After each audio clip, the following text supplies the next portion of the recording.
students, welcome to maths class. I Vaishali, your maths teacher, is again with you. In last class, we have learnt about some basic concepts of this chapter number 5, that is lines and angles. I hope वो सारे concepts आपको समझ आ गए होंगे. आज हम start करते हैं exercise 5.1. First question है find the complement of each of the following angles. क्या करना है? कॉम्प्लीमेंट फाइंड करना है. हमने ये जो एंगल्स हमें गिवन है, तो हमने इससे पहले वाली क्लास में देखा था कि कॉम्प्लीमेंट्री एंगल्स कौन से होते हैं जिनका सम कितना होता है 90 डिग्री. तो अगर मुझे इस दोनों के कॉम्प्लीमेंट्री फाइंड करने हैं तो मैं क्या करूंगी, इसको 90 में से माइनस करके चेक करेंगे. ठीक है, तो फर्स्ट पार्ट में जो इसका कॉम्प्लीमेंट्री एंगल आएगा, complement of 20 degree is equals to 90 minus 20 degree, that is 70 degree. ठीक है, 70 और 20 का सम कितना होगा 90. क्लियर? ऐसे ही जो इसका सेकंड पार्ट है, इसमें complement of 63 degree is equals to, क्या करेंगे 90 में से 63 को माइनस कर देंगे.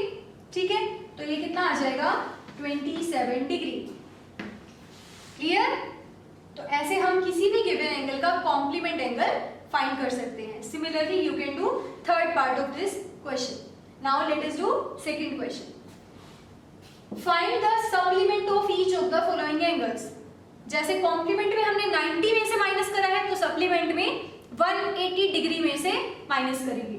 तो मेरे पास फर्स्ट पार्ट है, देखो 105 का मुझे सप्लीमेंट फाइंड करना है. तो supplement of 105 is equals to 180 degree minus 105 degree. तो ये कितना आ जाएगा 75 डिग्री. ठीक है, नेक्स्ट है 87 डिग्री. तो supplement of 87 degree is equals to 180 degree minus 87 degree, that is 10 minus 7 is 3 and 17 minus 8 is 9. तो मेरे पास कितना आया ये 93 डिग्री. क्लियर? तो हम ऐसे किसी भी गिवन एंगल का सप्लीमेंट और कॉम्प्लीमेंट फाइंड कर सकते हैं. Now let us do third question. Next, third question is identify which of the following pairs of angles are complementary and which are supplementary. तो हमने क्या करना है इस क्वेश्चन में, हमने आइडेंटिफाई करना है इन गिवन पेयर्स को कि इनमें से कौन सा सप्लीमेंट्री है और कौन सा कॉम्प्लीमेंट्री है. जैसे इसका फर्स्ट पार्ट है 65 डिग्री प्लस 115 डिग्री. तो हमें पता है कि सप्लीमेंट्री और कॉम्प्लीमेंट्री एंगल्स कौन से होते हैं.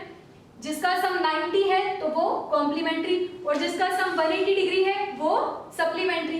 तो हम सिर्फ इनका सम निकालकर चेक करेंगे कि वो 90 आ रहा है या 180 डिग्री आ रहा है. तो अगर हम इन दोनों का सम चेक करें 65 डिग्री प्लस 115 डिग्री, तो ये कितना आएगा 180 डिग्री. दैट मीन्स कि जो ये पेयर है वो कैसा है, सप्लीमेंट्री. ठीक है, ऐसे ही इसका जो सेकंड पार्ट है वो चेक करते हैं. दो एंगल्स गिवन है हमें, तो हमने क्या करना है दोनों का सम. दोनों का सम कितना आएगा, यहां से ये 90 डिग्री. अब 90 डिग्री है तो इसका मतलब ये वाले जो एंगल्स हैं ये दोनों कैसे हैं, कॉम्प्लीमेंट्री एंगल्स. ठीक है, ऐसे ही जो इसके अदर पार्ट्स हैं उसको हम चेक करके देख सकते हैं कि जो भी दो एंगल्स गिवन है उनका सम 90 डिग्री है या 180 डिग्री है. नेक्स्ट है fourth question. Find the angle which is equal to its complement. हमने वो एंगल फाइंड करना है जो खुद के ही कॉम्प्लीमेंट के इक्वल हो. ठीक है, तो इस क्वेश्चन में सबसे पहले हमने ये एंगल फाइंड करना है, तो उसे लेट कर लेते हैं. Let the angle be x. ठीक है, अब ये अगर एंगल है x, ठीक है, इसका कॉम्प्लीमेंट इसी के इक्वल है, तो जो इसका कॉम्प्लीमेंट है वो कितना होगा, कॉम्प्लीमेंट भी यही होगा. But according to rule angle को माइनस करके, ठीक है, ये एंगल हुआ, कॉम्प्लीमेंट हमारे अकॉर्डिंग क्या होना चाहिए 90 माइनस एक्स, बट क्वेश्चन में क्या कह रहा है कि angle which is equal to its complement, तो ये दोनों आपस में कैसे हो गए इक्वल, तो नेक्स्ट स्टेप पे हम क्या करेंगे दोनों को इक्वेट कर देंगे, ठीक है।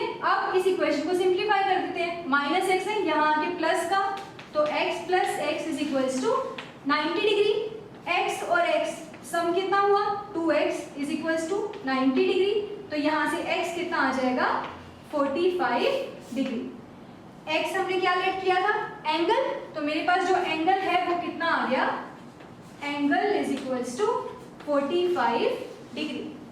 अब 45 का कॉम्प्लीमेंट कितना होगा, अगर 90 में से माइनस करेंगे तो 45, तो मींस एंगल और उसका कॉम्प्लीमेंट कैसे आ रहे हैं इक्वल, और दोनों ही कितने हैं 45 डिग्री, ठीक है।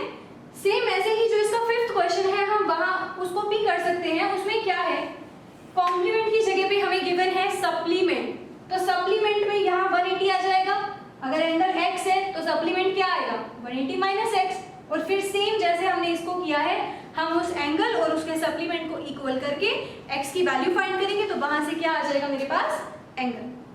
क्लियर?